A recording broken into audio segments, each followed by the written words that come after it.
Hello and welcome to Gyansila. So লৈছো আজি আকৌ তোমালোকৰ কাৰণে জেনেৰেল নলেজৰ ওপৰত প্ৰশ্ন উত্তৰ সম্পূৰ্ণ অসমীয়া মাধ্যমত ইয়াতে আমি কোৱেশ্চন আনসাৰ ডিসকাস কৰি আছো আহিবলগীয়া চতুৰ্থ বৰ্গৰ পৰীক্ষাৰ কাৰণে ওকে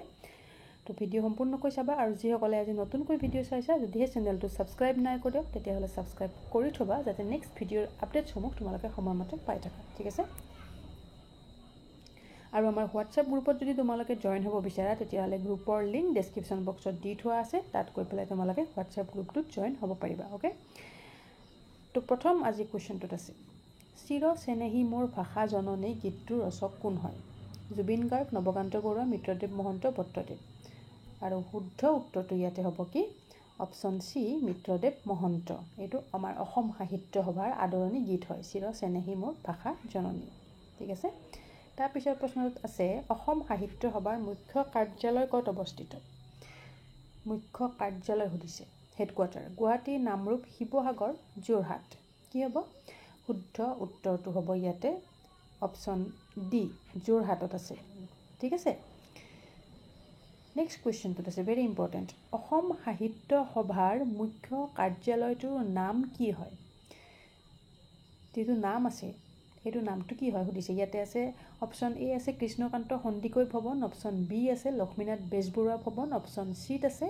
জ্যোতিপ্ৰসাদ আগৰৱালা ভৱন আৰু অপচন ডি আছে চন্দ্ৰকান্ত সন্দিকৈ ভৱন কি হ'ব শুদ্ধ উত্তৰটো হ'ব অপচন ডি চন্দ্ৰকান্ত সন্দিকৈ ভৱন ঠিক আছে নেক্সট কোৱেশ্চন ও মোৰ তোৰে মোৰে আলোকৰে যাত্ৰা গীতটোৰ ৰচক কোন গানটো নিশ্চয় শুনিছা তোমালোকে বহুত ফেমাস সং এটা হয় তোৰে মোৰে আলোকৰে যাত্ৰা তো এইটো লিখিছে কোনে অম্বিকাগিৰি ৰায়চৌধুৰী মিত্ৰদেৱ মহন্ত জ্যোতিপ্ৰসাদ আগৰৱালা লক্ষ্মীনাথ বেজবৰুৱা আৰু অপচন কেইটাৰ ভিতৰত শুদ্ধ উত্তৰটো হ'ব অপচন সি জ্যোতিপ্ৰসাদ আগৰৱালা দেৱে লিখিছিলে এইটো তোৰে মোৰে আলোকৰে যাত্ৰা বহুত ইম্পৰ্টেন্ট কোৱেশ্চন এনেকুৱাবিলাক পৰীক্ষাত অহাৰ সম্ভাৱনা খুবেই বেছি নেক্সট কোৱেশ্চনটোত আছে সিটি অফ জয় বুলি কোনখন চহৰক কোৱা হয় গুৱাহাটী কলকাতা জয়পুৰ নাগপুৰ তো সিটি অফ জয় বুলি কোৱা হয় অপচন বি কলকাতা চহৰক কোৱা হয় সিটি অফ জয় ওকে তাৰ পিছত আছে গুজৰাটৰ ৰাজধানী কি সুৰত পনাজি গান্ধীনগৰ আহমেদাবাদ তো গুজৰাটৰ ৰাজধানী হয় কি গুজৰাটৰ ৰাজধানী হৈছে অপচন সি গান্ধীনগৰ এটো কনফিউজ নহবা তোমালোকে গান্ধীনগৰ হয় গুজৰাটৰ ৰাজধানী ঠিক আছে নেক্সট ভাৰতীয় সংবিধানৰ পিতৃ বুলি কাক কোৱা হয় আমাৰ ভাৰতৰ সংবিধানৰ পিতৃ Mahatma Gandhi B R Ambedkar K M Munshi Motilal Nehru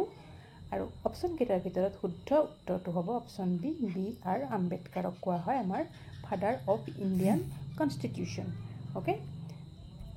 next Assam rifles কেতিয়া গঠন হৈছিল তো অসম ৰাইফলছ গঠন হোৱা চনটো সুধিছে ইয়াতে আছে 1835 1889 1904 1919 তো শুদ্ধ উত্তৰটো কি হ'ব অসম ৰাইফলছ গঠন হৈছিলে 1835 আৰু এইটো হৈছে সকলোতকৈ পুৰণি ওল্ডেষ্ট পাৰা মিলিটাৰী ফ'ৰ্চ হয় এইটো ঠিক আছে ওকে তো ইংলিছ গ্ৰামাৰৰ তোমালোকে যদি কোৱেশ্চন বিচাৰি আছে তেতিয়াহ'লে মই ডেইলি কন্টিনিউ কৰি আছো ইংলিছ গ্ৰামাৰৰ ওপৰত ভিডিও আমাৰ চেনেলটোত গৈ পেলাই প্লেলিষ্টত লিখা আছে এডিআৰই গ্ৰেড 4 ইংলিছ গ্ৰামাৰ বুলি তাত গোটেইখিনি তোমালোকে গ্ৰামাৰৰ ভিডিওখিনি পাবা যিসকলে চোৱা নাই চাবা বহুত ইম্পৰ্টেন্ট হয় ঠিক আছে বৰ্তমান অসমৰ ডিজিপি কোন হয় জানিবলগীয়া হয় তো ইয়াতে আছে জ্ঞানেন্দ্ৰ প্ৰতাপ সিং ভাস্কৰ বৰুৱা ভাস্কৰ জ্যোতি মহন্ত আৰু মুকেশ সাহাই কি হ'ব কাৰেক্ট তো আমাৰ ডিজিপি গৰাকী ডাইৰেক্টৰ জেনেৰেল অফ পুলিচ ডিজিপিৰ যেটো ফুল ফৰ্ম এটো সুধিব পাৰে পৰীক্ষাতে ডিজিপিৰ ফুল ফৰ্ম সুধিব পাৰে কি হ'ব director general of police okay তো আমাৰ বৰ্তমান ডিজিপি হয় অপচন এ জ্ঞানেন্দ্ৰ প্ৰতাপ সিং জিপি সিং তেখেত হয় ওকে নেক্সট কোৱেশ্চনলৈ যোৱাৰ আগত আমাৰ পিডিএফ কেইটা যদি তোমালোকে ল'ব বিচাৰা তেতিয়াহ'লে ল'ব পাৰিবা এই প্ৰথম এইটো হৈছে 500 প্লাছ গ্ৰেড 4 এমসিকিউ যেটোত জিকে ইংলিছ গ্ৰামাৰ আৰু মেথছ ৰিজনিং গোটেইখিনি অন্তৰ্ভুক্ত হৈ আছে যেটোৰ মূল্য হৈছে মাত্ৰ 63 रुपीस only 63 যদি ল'ব বিচাৰা ডেসক্ৰিপচন বক্সত লিংক দিয়া আছে নাইবা WhatsApp যোগে তোমালোকে এই বুকখিনি পিডিএফ খিনি ক্ৰয় কৰিব পাৰিবা আৰু জিকেৰ ওপৰত only জিকেৰ ওপৰত যদি লাগে কোৱেশ্চন তেতিয়াহ'লে এইটো আছে रुपीस 66 ত য'ত অনলি জিকে কুৱেশ্যন পাবা ঠিক আছে তো যিটো ল'ব বিচাৰে তোমালোকে পৰীক্ষাৰ কাৰণে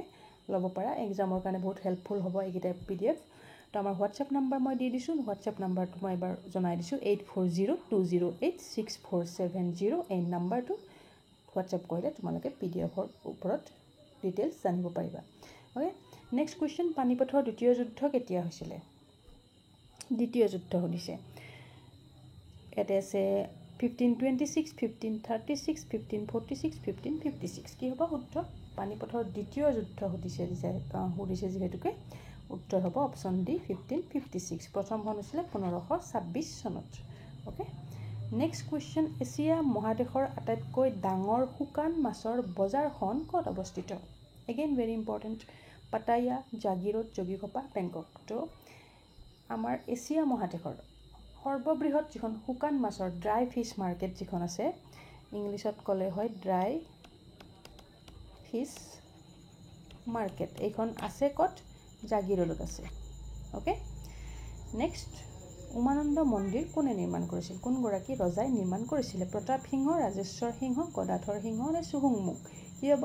শুদ্ধ উত্তৰটো হ'ব অপশ্যন চি গদাধৰ সিংহই নিৰ্মাণ কৰিছিলে উমানন্দ মন্দিৰ যিটো আৰু এটা নামেৰে কি বুলি কোৱা হয় এইটো পৰীক্ষাত আহিব পাৰে পিকক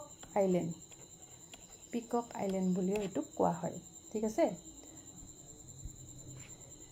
ময়ূৰ দ্বীপ বুলি কোৱা হয় অসমীয়াত ক'লে নেক্সট কুৱেশ্যন আছে উমানন্দ মন্দিৰত কোন দেৱতাক পূজা কৰা হয় বহুত ইম্পৰ্টেণ্ট হয় বিষ্ণু শিৱ গণেশ ব্ৰহ্মা কি হ'ব কাৰেক্ট এনচাৰ উমানন্দ মন্দিৰত পূজা কৰা দেৱতাগৰাকী হৈছে শিৱ দেৱতাক পূজা কৰা হয় উমানন্দ মন্দিৰত অ'কে তাৰপিছত আছে গেটৱে অফ ইণ্ডিয়া ক'ত অৱস্থিত গেটৱে অফ ইণ্ডিয়া সুধিছে এইটোত বহুতেই কনফিউজ হয় দিল্লী আৰু মুম্বাইৰ মাজত তো যিখন গেটৱে অফ ইণ্ডিয়া আছে এইখন আছে ক'ত মুম্বাই ইণ্ডিয়া গেটখন আছে ক'ত যদি সোধে পৰীক্ষাত ইণ্ডিয়া গেট আছে ক'ত তেতিয়া হ'ব ইয়াৰে উত্তৰ দিল্লী বাট গেটৱে অফ ইণ্ডিয়া আছে মুম্বাইত অ'কে ক্লিয়াৰ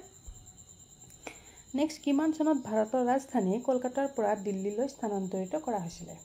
শিফ্ট কৰা হৈছিলে অ'কে আগতে ৰাজধানী আছিলে কলকাতা তাৰপিছত দিল্লীলৈ শিফ্ট কৰা হৈছিলে কেতিয়া 1911 1919 1935 নে 1947 তো কি হয় শুদ্ধ উত্তৰটো হ'ব অপশ্যন এ 1911 চনত ঠিক আছে 1911 চনত 1911ত আমাৰ ভাৰতৰ ৰাজধানী কলকাতাৰ পৰা দিল্লীলৈ শিফ্ট কৰা হৈছিলে অ'কে নেক্সট শৰাইঘাটৰ যুদ্ধৰ সময়ত আহোম ৰজাজন কোন আছিলে কোন হয় পুৰন্দৰ সিংহ কমলেশ্বৰ সিংহ উদয়াদিত্য সিংহ নে ৰুদ্ৰসিংহ তো শৰাইঘাটৰ যুদ্ধৰ সময়ত আমাৰ আহোম ৰজাগৰাকী আছিলে অপশ্যন চি উদয়াদিত্য সিংহ আৰু এইখন যুদ্ধৰ সময়তে শৰাইঘাটৰ যুদ্ধৰ সময়তে মোগলৰ ৰজা কোন আছিল যদি সোধে তেতিয়া কি হ'ব তেতিয়া হ'ব ঔৰংজেব আছিলে মোগলৰ ৰজা ঠিক আছে আমাৰ আহোমৰ সেনাপতি আছিলে তো লাচিত এইটো জানো আমি লাচিত আছিলে আহোমৰ সেনাপতি আৰু মোগলৰ সেনাপতি আছিলে কোন ৰাম সিংহ ঠিক আছে নেক্সট অসম পুলিচ দিৱস কিমান তাৰিখে পালন কৰা হয় আসাম পুলিচ ডে কিমান তাৰিখত পালন কৰা হয় 1 অক্টোবৰ 3 অক্টোবৰ 5 অক্টোবৰ নে 10 অক্টোবৰ কি হ'ব কাৰেক্ট তো কাৰেক্ট এনচাৰটো হৈছে অপশ্যন এ 1 অক্টোবৰ তাৰিখত এইটো ৰিচেণ্টলি পালন কৰা হৈ গৈছে তো আজি ভিডিঅ' দিয়া ডেটৰ পৰা তো এইটো পালন কৰা হয় অসম পুলিচ দিৱস Assam police day okay next Kaveri নদীৰ উৎপত্তি কোনখন ৰাজ্যৰ পৰা হৈছে কোনখন ৰাজ্যত হৈছে কাবেৰী নদীটোৰ উৎপত্তি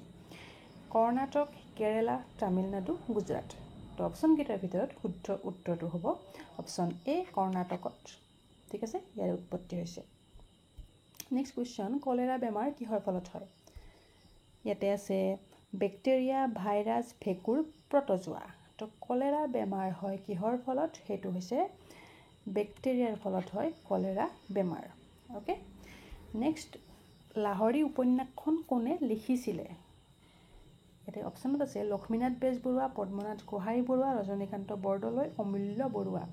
তো এইখন যিখন উপন্যাস হয় লাহৰী নামৰ উপন্যাসখন লিখিছিলে কোনে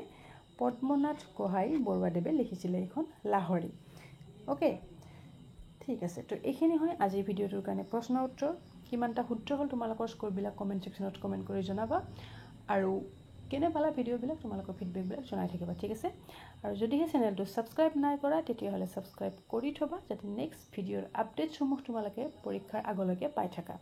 ঠিক আছে চ' thank U so' much till then keep learning keep sharing see you চুন